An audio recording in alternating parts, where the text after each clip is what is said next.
জাতীয় সঙ্গীত নিয়ে ডক্টর মোহাম্মদ ইউনূস বলছে যে জাতীয় সঙ্গীত না গেয়ে সূরা ফাতিহা পড়েন। যদিও এই কথার কোনো সোর্স নাই, যদি এই কথা বলতো তাহলে পরে অনেক ভালো লাগতো। যাই হোক, বাংলাদেশ স্বাধীনের আগে যেমন বাংলাদেশকে নিয়ে ষড়যন্ত্র হয়েছে, তেমনি করে বাংলাদেশ স্বাধীনের পরেও ষড়যন্ত্র হয়েছে।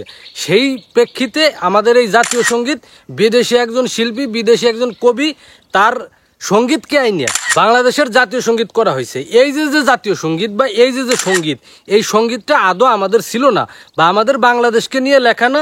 এর ভিতরে বাংলাদেশের কোনো শব্দ উচ্চারণ করা হয় নাই। বাংলাদেশের জাতীয় সঙ্গীত থেকে যে লাইনগুলো বাদ দেওয়া হয়েছে, এই লাইনগুলো জোড়া দিলে পরেই বোঝা যাবে যে এটা আসলেই বাংলাদেশের কোনো সঙ্গীত না, বাংলাদেশের জাতীয় সঙ্গীত না। বাংলাদেশের একজন জাতীয় কবি আছে, সেই কবির যে সঙ্গীত আছে, সেই সঙ্গীত থেকেও যদি এই জাতীয় সঙ্গীত নেওয়া হইতো, কিন্তু বিদেশি একজন শিল্পী, বিদেশি একজন কবি তার একটা সঙ্গীতকে, তার একটা কবিতাকে আইনে আহ্লাদ করে আইনে বাংলাদেশের জাতীয় সঙ্গীত বানাইতে হবি। বাংলাদেশে কি গুণীজন, বাংলাদেশে কবির কি অভাব পড়ছে? শালা আমি নিজেও তো একজন কবি, মানে কবি কি বাংলাদেশে অভাব পড়ছে যে আমরা বিদেশি একজন কবির কবিতাকে, গানকে আইনে বাংলাদেশের জাতীয় সঙ্গীত বানাবো?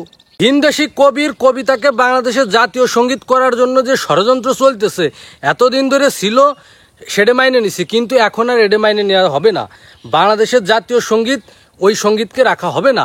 রবীন্দ্রনাথ ঠাকুর সে বলছিল যে মূর্খের দেশে কিসের বিশ্ববিদ্যালয়, আর সেই মূর্খ দেশের বিশ্ববিদ্যালয়ের ছাত্ররা বাংলাদেশের 15-16 বছরের স্বৈরাচারকে বাংলাদেশ থেকে বিতাড়িত করছে, পলাইতে বাধ্য করছে। এই জন্য আমি বলতেছি এই সঙ্গীত বাংলাদেশের জাতীয় সঙ্গীত থাকবে না, থাকবে না। এটা পরিবর্তন করা হবে এবং বাংলাদেশের এই সঙ্গীতকে অবশ্যই পরিবর্তন করতে হবে। পরিবর্তন করে সুন্দর একটা সঙ্গীত এখানে পরিচালনা করা যেতে পারে।